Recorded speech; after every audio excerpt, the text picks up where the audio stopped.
오늘 복받은 오벳에돔, 이런 제목으로 말씀을 드리고자 합니다. 사울은 하나님의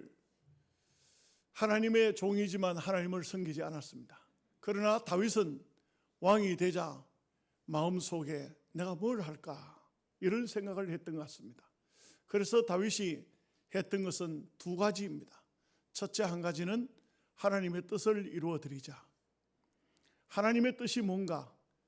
이스라엘 백성이 가나안 땅에 정착한 지가 사사시대를 다 지나고 이제 초대왕 사울 시대가 지나고 다윗 시대까지 왔지만 아직까지도 해결하지 못한 한 가지가 있었는데 바로 헤브론을 점령하지 못한 것입니다. 헤브론은 옛말이고 새로운 이름으로는 예루살렘입니다. 예루살렘이 아직도 거기는 아낙 자손들이 살고 있는 겁니다. 이것은 하나님께서 아브라함에게 주신 약속의 땅인데 그 약속의 땅을 하나님께서 주신 것을 다 누리지 못한다는 것, 차지하지 못한다는 것, 마음의 부담이었습니다. 그 다윗은 이 헤브론을 점령합니다. 누구든지 이 헤브론을 점령하는 자는 그 사람을 군대 장관으로 삼겠다. 국방부 장관입니다. 옛날 군정시대, 옛날 왕정시대 이런 때는 군대 장관이면 제2인자입니다. 왕의 다음입니다. 요압이 그 헤브론을 점령해서 다윗에게 바쳤습니다. 다윗이 요압을 군대 장관으로 삼고 그 성의 이름을 다윗성이라고 했습니다. 또 한 가지가 있었습니다. 하나님의 법궤를 오벳에돔에 두기 전에 기랏 야림이라는 곳에 있었는데 하나님의 법궤를 다윗성으로 모셔와야 되겠다 이렇게 한 것입니다. 그래서 3만 명을 사람을 뽑아서 바로 그 아비나답의 집에서 법궤를 예루살렘으로 메어 올리라 이렇게 명령을 내렸습니다.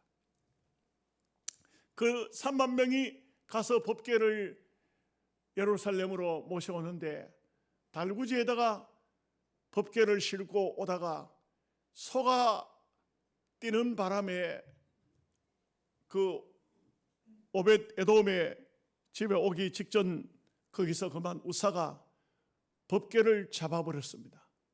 그런 바람에 그 장소에서 우사가 죽고 말았습니다.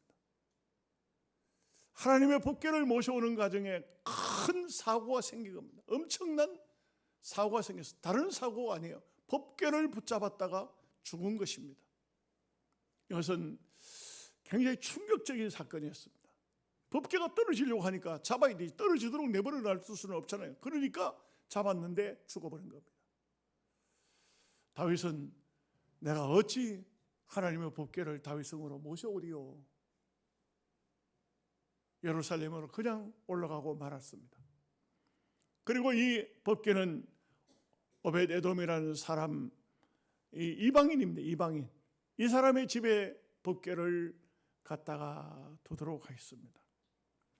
근데 놀라운 것은 여러분 성경을 통해서 보면 하나님 앞에 복을 받은 사람들은 다 복을 받은 것을 따져보면 복 받을 이유가 있었어요. 기도를 많이 했든지 하나님을 위해서 정말 충성스러운 삶을 살았든지 시대적으로 어려울 때 굳굳이 순교적인 정신을 가지고 하나님을 섬겨온 사람들이 대부분 복을 받았습니다. 그런데 여러분 신기한 게 있어요. 이 오벳에돔이라는 사람은 하나님을 섬긴 모습이 성경에 전혀 나타나지 않아요. 아무것도 나타나지 않아요. 그가 기도를 많이 했다든지 그가 금식을 했다든지 그가 법궤를 모셔다 놓고 날마다 법궤를 섬기기 위해서 뭔가 송아지를 잡고 이렇게 한 것도 없습니다. 아무것도 한 게 없어요. 성경에 기록된 게 아무것도 없어요. 그런데도 불구하고 그는 이방인이었는데도 불구하고 석 달 동안 오벳에돔의 집에 법궤가 있었는데 그 집안이 엄청난 복을 받았습니다. 희한한 것은 이 오벳에돔이라는 사람이 법궤를 자기 집에 모셔놓고 뭘 했다는 얘기가 성경에 하나도 없어요. 만약에 기록이 어떤 오벳에돔이 뭘 했을 것 같으면 성경 기자는 그것을 굉장히 중요하게 생각해서 기록을 했을 거예요. 근데 기록된 게 없어요. 전혀 없는데 석 달 만에 그 집안에 엄청난 하나님의 복이 임한 겁니다. 이 농경시대에 농사가, 성경에 보면 이삭이 농사를 지었을 때 하나님께서 100배를 주셨다는 말씀을 했는데, 그야말로 오벳에돔의 집에도 어떤 복이 임했는지 모르지만 엄청난 눈에 드러나는 복이 나타난 것입니다. 신기한 겁니다. 놀랍습니다. 어떻게 아무것도 안 했는데 복을 받았을까? 성경에 보면 가끔 우리를 향해서 하나님께서는 때로 가만히 있으라고 합니다. 홍해 바닷가에서 이스라엘 백성들이 뒤에는 애굽의 군대가 따라오고 앞에는 홍해 바다가 있고 이제는 죽었구나 싶을 때 막 감을 지르고 원망하고 불평하고, 모세야 모세야, 애굽에는 매장지가 없더냐? 우리를 홍해 바다에 장사 지내려고 왔느냐? 고함을 칠 때 모세는 이런 말을 합니다.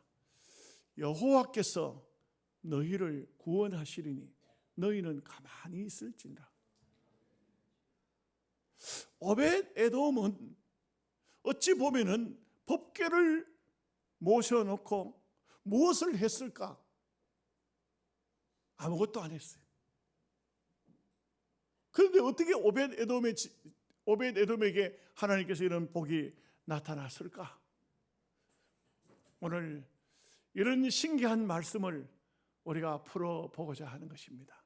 이 말씀을 오늘 우리가 과연 어떤 마음으로 받아야 될지 오늘 말씀을 통해서 상고해 보고자 하는 것입니다. 첫째, 오벳에돔은 그야말로 하나님을 자기 집에 모신 것입니다. 여러분, 다른 말로 하면 오벳에돔이라는 이 사람은 어떤 사람입니까? 여기에 보니까 이 사람은 절대 하나님을 위해서 무엇을 하고 어떤 열심을 내고 그런 사람이 아니에요. 이 유대인도 아니에요. 이방인인데 유대 나라에 들어온, 그러니까 쉽게 말하면 편입돼 들어온 사람이에요. 이런 사람인데 어떻게 이런 사람이 복을 받았냐? 하나님을 모신 거예요. 가드 사람이에요. 가드 사람. 블레셋 사람이 원래가 블레셋 사람인데 어째서 이스라엘 땅에 들어와서 살고 있는지, 그것은 자기가, 가드는 그야말로 우상을 섬기는 블레셋 도시인데 그 우상을 버리고 하나님의 백성으로 편입돼 들어온 사람인데 법궤를 모셔서 오벳에돔은 복을 받은 것입니다. 하나님을 섬기면서. 여러분, 예수를 믿는 것이 여러분의 삶의 최고의 축복인 줄 믿으십니까? 예수 믿는 것, 신앙생활 하는 것, 하나님은 나의 하나님, 예수 그리스도는 나의 생명의 구주, 이분을 모시는 자체가 이게 엄청난 복이에요. 우리가 신앙생활을 하면서 때로 무엇을 해야 되는 줄 생각하고 있어요. 그런데 자칫 잘못하면은 하나님이 원하지 않는 것을 하면서 종교적인 열심을 가지고 하나님이 좋아하시겠거니, 기뻐하시겠거니, 하나님 복 주시겠거니 생각할 수 있어요.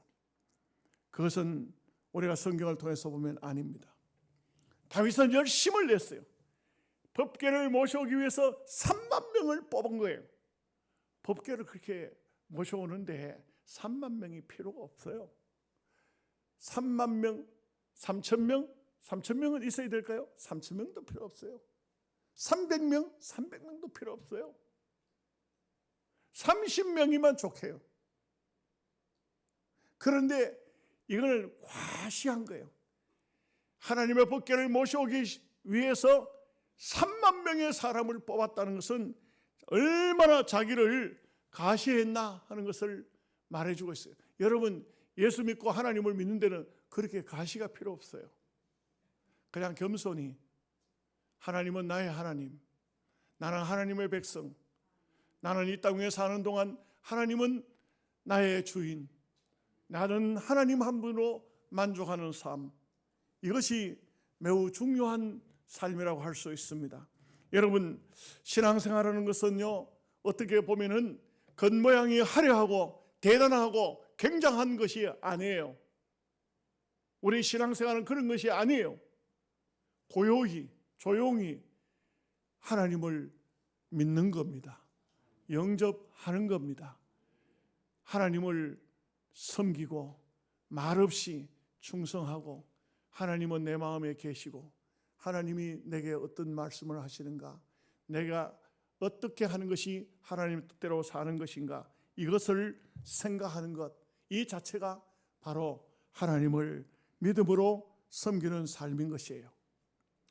오늘 우리가 믿음의 삶을 산다는 것이 얼마나 중요합니까? 시대적으로 많은 사람들이 다 하나님을 섬기는 것 같지만, 예레미야서 5장 1절 말씀을 보면 하나님이 이렇게 말씀하세요. 예레미야를 보고 하는 말씀입니다. 너는 예루살렘 거리로 빨리 왕래하면서 그 넓은 거리에서 찾아보고 알라. 하나님에게 공의를 구하며 진리를 구하는 한 사람이라도 있으면 내가 이 성을 사하리라. 없더라 이 말이야. 어디입니까? 블레셋 도시입니까? 모압입니까? 암몬입니까? 예루살렘이에요. 예루살렘. 예루살렘의 나라가 망하기 직전, 그야말로 바벨론 군대가 쳐들어오기 직전, 이 예루살렘 거리에는 공의를 구하는 사람이 아무도 없더라. 입으로는 다 하나님 믿어요. 입으로는 다 하나님을 찾아요. 그런데 공의를 구하고 정의로운 사람은 없더라. 찾아봐라. 찾아봐라. 네가 한번 가서 찾아봐라. 빨리 왕래하면서 많은 사람 중에서 과연 정의를 구하고 공의를 구하는 정말 진실되게 하나님을 믿는 사람이 있는지 찾아봐라. 없다. 시대가 어두워지면은 다들 보면은 이름은 하나님의 이름을 부릅니다. 그런데 진정으로 하나님을 섬기는 사람이 있을까? 진심으로 하나님을 섬기는 사람이 있을까? 예수님이 탄생하실 때도 보면 유대인들이 얼마나 예수님을, 하나님의 아들 왕을 기다렸습니까? 그러나 정작 예수님이 오셨을 때는 그 예수님을 영접한 사람이 누굽니까? 여러분 잘 아시잖아요. 크리스마스 때마다 듣지 않습니까? 안나, 시몬, 들판에 양치던 목자, 하잘것없는 사람들이에요. 하나님은 그들을 물리치지 않았어요. 그들의 영접을 받으셨어요. 오히려 동방의 박사가 조금 시간이 지난 다음에 유대인의 왕으로 나신 이가 어디 계시뇨? 이 말을 좀 그렇게 하면 안 될 텐데 좀 말을 잘못한 것 같아요. 왕으로 나신 이가 어디 있뇨? 난리가 났어요. 성경에 보면 예루살렘이 소동하더라. 난리가 난 거예요. 왜 유대인의 왕을 기다렸는데 왕으로 나신 분이 어디 있냐고 하니까 난리가 난 거예요. 오늘 우리가 이런 말씀 속에서 좀 우리 스스로 생각해 볼 문제가 없습니까?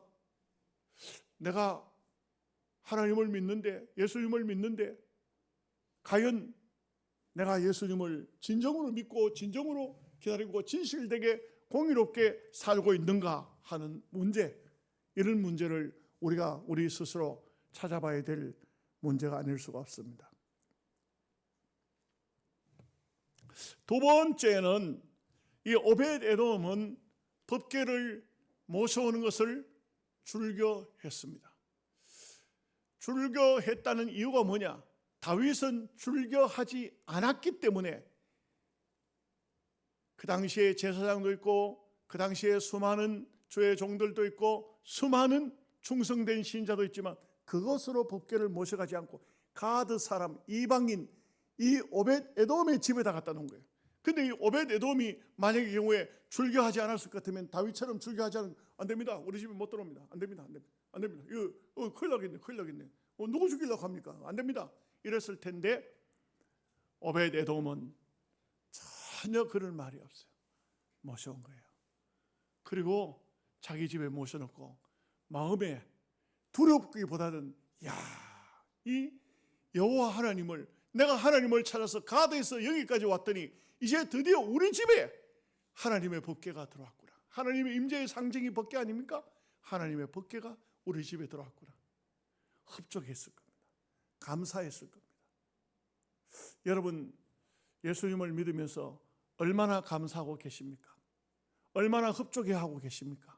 얼마나 즐거워하고 계십니까? 여러분들 좀 죄송하지만 주일날 교회 올 때 기쁨과 즐거움으로 정말 기쁨이 가득해서 즐거움 가득해서 교회를 오십니까? 야, 이거 뭐 주일이 왜 이렇게 자주 다 오나? 아니 뭐 바빠 죽겠는데 이 바쁜데 이거 없는 집 제사 다 오듯이 다 오네. 어떤 마음일까요? 여러분이 희한한 일이죠. 기독교 역사의 체계를 세운 영국입니다. 영국에서 목사 당시에 120명, 장로 30명, 150명이 사원에 모여요. 웨스트민스터 사원에 모여서 우리가 40일 동안 하나님을 섬길 수 있는 모든 법도와 그리고 우리가 하나님을 섬길 수 있는 그런 방법을 연구하자 해가지고 그 150명의 목사님 장로님들이 40일 동안 연구해가지고 만든 것이 요리문답이에요. 요리문답. 헌법도 있지만 요리문답이에요. 제1번이 뭔지 아십니까? 제1번이 사람이 제일 되는 목적이 무엇일까? 이 땅 위에 사는 최고의 목적이 뭘까? 이거를 목사님 장로님들이 만든 거예요. 그게 뭐냐면 사람의 제일 되는 목적은 무엇이뇨? 사람의 제일 되는 목적은 하나님을 영화롭게 하는 것과 그를 영원토록 즐거워하는 것이다. 놀랍습니다. 여러분, 예수님을 믿으면서 하나님을 믿으면서 가장 먼저 해야 할 일이 뭐냐? 하나님을 즐거워하는 거예요. 오늘 우리가 이것은 우리 성도에게 있어서 절대 잊어서는 안 되는 말이에요. 어떤 경우라도 하나님을 즐거워한다. 하나님을 즐거워한다는 즐겁게 하는 게 아니에요. 하나님을 기쁘게 하는 게 아니에요. 하나님으로 내가 즐거워하는 거예요. 내가 기뻐하는 거예요. 하나님을 기쁘게 하는 게 아니에요. 하나님 때문에 내가 즐거워하는 거예요. 이거 여러분 이해가 되시는지 모르겠어요. 여러분 하나님 때문에 기뻐하시기 바랍니다. 하나님 때문에 즐거워하시기 바랍니다. 오베데돔은 법궤를 모셔놓고 하나님 앞에 기뻐했어요. 제가 책을 읽어보니까 어떤 목사님이 우리 지역은 아닌 것 같아요. 그런 목사님 이름 명예 때문에 그런지 이름은 밝히지 않았어요. 그 어떤 목사님, 유명한 목사님이 어느 지역에 있었답니다. 소설은 아니고요, 실제 한 분입니다. 그 목사님은 부흥회를 오면은 꼭 금식을 한대요. 부흥회를 오면.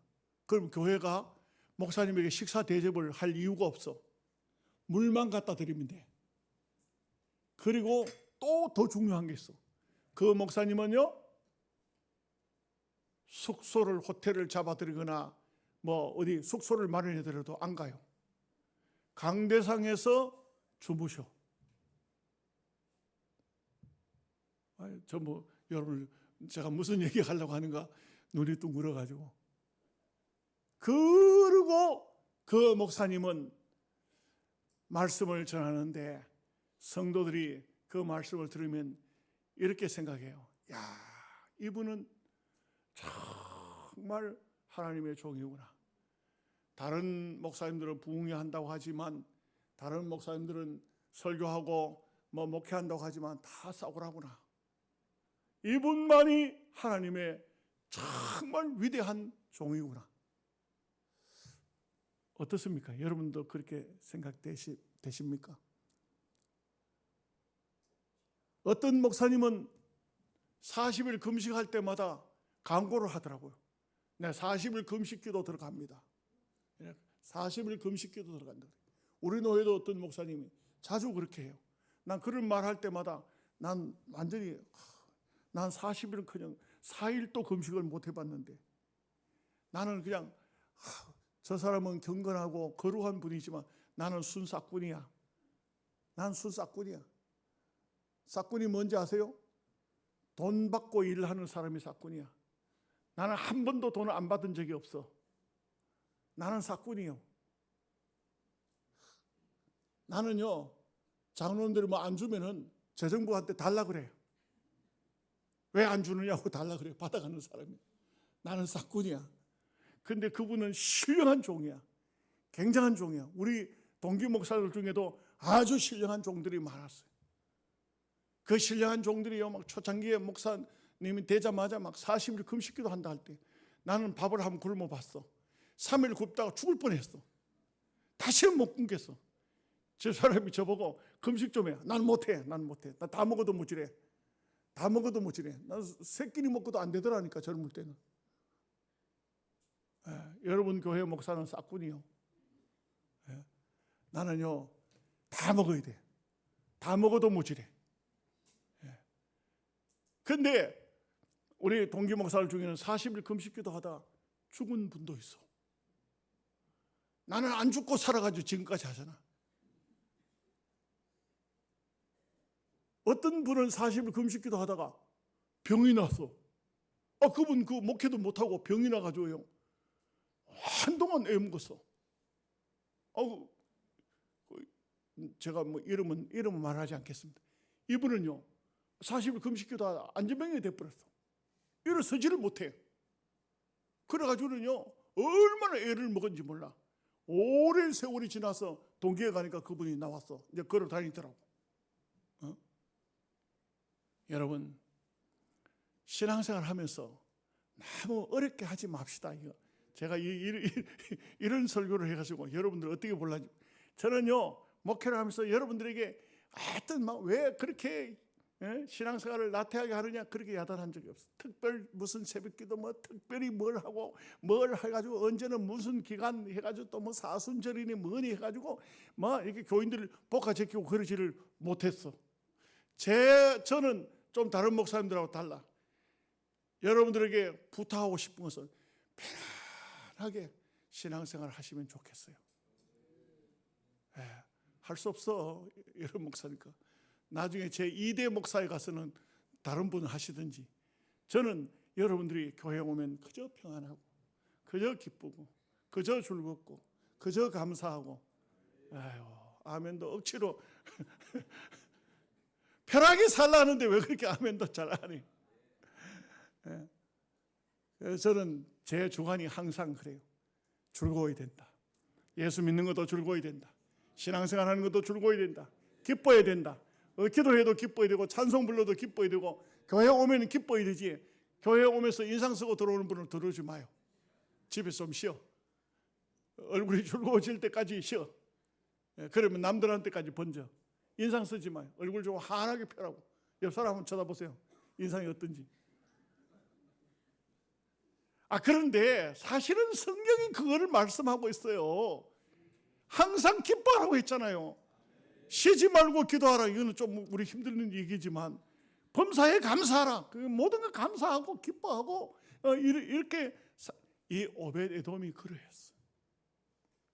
우리가 요리문답 제1문답이 하나님 때문에 영원토록 즐거워하는 것이다.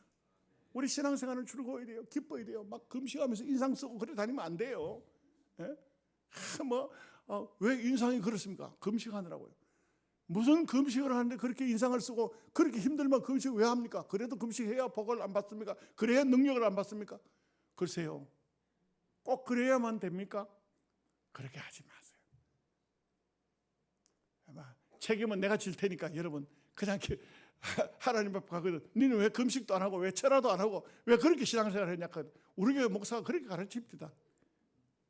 내한테 책임 돌리세요. 즐겁게 살아요. 기쁘게 살아요. 감사하면서 살아요.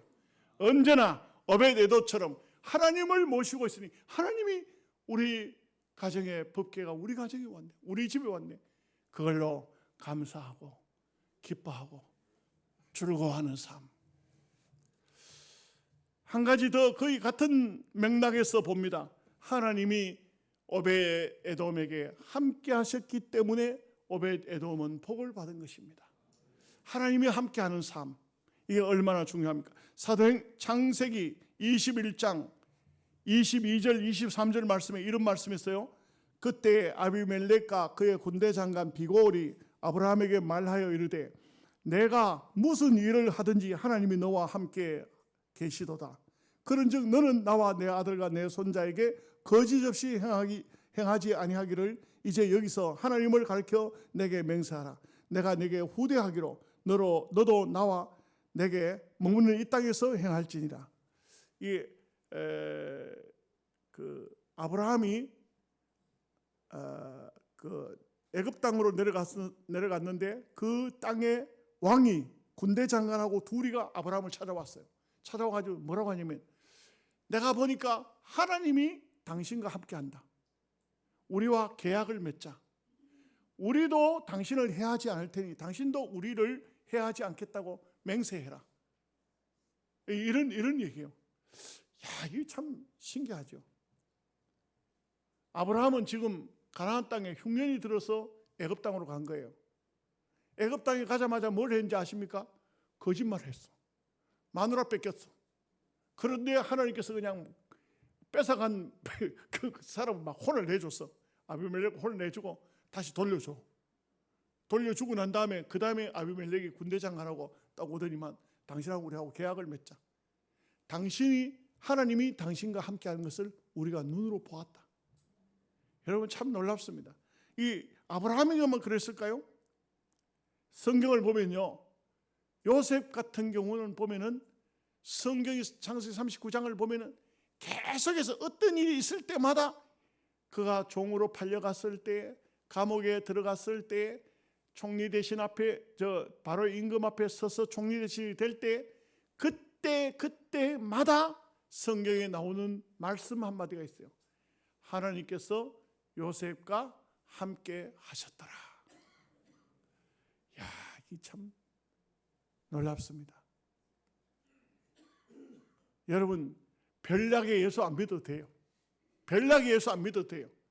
하나님이 함께 하시는 삶이면 반드시 복 받습니다. 하나님이 함께 하시는 그 삶으로 그걸로 만족해야 되는 거예요. 사사기서 6장 12절 말씀에 보면 기드온에게 하나님께서 이렇게 말씀합니다. 큰 용사여 여호와께서 너와 함께 계시도다. 하나님이 함께 계신다. 우리 눈에는 하나님 함께 하시는지 잘 안 보이죠. 그런데 하나님이 함께 하신다. 다윗은 이런 고백합니다. 시편 23편 4절 말씀에 내가 사망의 음침한 골짜기로 다닐지라도 해를 두려워하지 않을 것은 주께서 나와 함께 하심이라. 참 우리가 이 순간순간 느끼는 것은 하나님이 나와 함께 하시는구나. 하나님이 나와 함께 여기 이 장소에 나와 함께 계시는구나. 이보다 더 큰 복이 어디 있을까요? 이사야서 41장 10절 말씀 두려워하지 말라 내가 너와 함께 함이라. 여러분 가장 중요한 것이 하나님이 우리와 함께 하시는 겁니다. 얘기 하나 하고 마칠게요. 어떤 아버지가 아들과 낚시를 갔어요. 아버지는 아마 낚시를 상당히 좀 즐겨 하셨던 것 같아요. 아들한테 아들아 오늘 아버지가 바다에 가서 낚시할 때 내가 고기 잡아서 매운탕 끓여줄 테니까 아버지하고 낚시 가자. 아들이 아버지를 따라 나섰어요. 낚싯대를 던지고 고기를 물도록 기다리는데 이놈의 고기들이 눈이 까졌는지 아무 놈도 안 덤비더니 아무리 기다려도 고기가 안 잡혀. 근데 또 옆에 있는 사람은 잘 잡아. 그래서 자리로 그 사람 옆으로 가서 또 던졌어. 안 잡혀. 밤새도록 땡쳤어. 아들을 보기 얼마나 민망하고 얼마나 속도 상하고 매운탕 끓여주려고 했는데 고기가 있어야 되지. 그래서 좀 미안하지만 옆 사람 고기 계속 잡으니까 벗어 그 몇 마리 좀 파서 팔기는 못 팔아요. 내가 드릴게. 이 사람도 아주 자기 고기 잘 잡으니까 의시되면서 고기 몇 마리 줬어. 매운탕 끓여서 아들하고 아버지하고 그 낚시꾼하고 서희 매운탕을 먹고 돌아오면서 아버지는 굉장히 민망했어. 에이씨, 고기들이 다 어디 가는 거야 이게? 예? 그동안 고기 잘 잡혔는데 왜 그 고기가 이렇게 오늘따라 아들 데리고 왔을 때는 한 마리도 안 잡히는 거야 이게? 막 속이 불불 끓었어. 근데 아들을 보니까 아들은 표정이 아주 좋아. 근데 아들이 집에 와서 일기를 썼어. 뭐라고 썼냐? 오늘은 내 생애 최고의 날이다. 우리 아버지하고 밤을 새우면서 낚시를 했다. 아버지는 고기를 못 잡아서 속이 상한지 모르지만 나는 아버지하고 함께 있는 이 시간이 내 생애 최고의 시간이었다. 아버지가 그 아들의 일기장을 보고 났어야 아들의 생각은 아버지하고 함께 하는 것이 즐거웠고 아버지 생각은 고기를 못 잡은 것이 속상했다. 여러분, 이것은 생각의 차이겠지만 여러분들과 하나님이 함께 하시는 삶이 즐거운 삶이요 기쁨의 삶이 되시기를 주님의 이름으로 축복합니다. 아멘. 기도하겠습니다. 하나님 아버지 감사합니다. 오늘